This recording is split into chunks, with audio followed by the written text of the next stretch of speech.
अरे 14 अगस्त के दिन हमारा सबसे बड़ा झंडा कहाँ गया? क्या झंडा गायब हो गया? बेटो, आज हमें सिर्फ झंडा नहीं, एक अहम सबक भी ढूंढना है।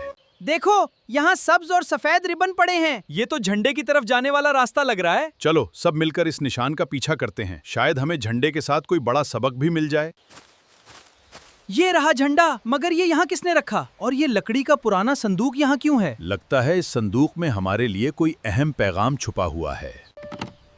बाबा, संदूक के अंदर एक पुराना पैगाम है। इसमें क्या लिखा है? जल्दी पढ़ें।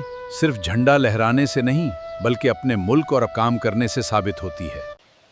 हमें सिर्फ झंडा ढूंढना नहीं था, अपना फर्ज भी समझना था। तो फिर आज से हमारा गांव साफ और खूबसूरत होगा। वतन की खिदमत छोटे छोटे अच्छे कामों से शुरू होती है। देखो दोस्तों, थोड़ी सी मेहनत से हमारा गांव कितना बदल गया। अगर हर शख्स अपने हिस्से का काम करे तो पूरा मुल्क खूबसूरत बन सकता है। बिल्कुल बेटो, यही आज के दिन का असल सबक है। हमारा झंडा अपनी जगह वापस आ गया और इस बार हमने सिर्फ झंडा नहीं लगाया, अपने गांव को भी संवार दिया। याद रखो बेटो, वतन से मोहब्बत जराती है। पाकिस्तान जिंदाबाद।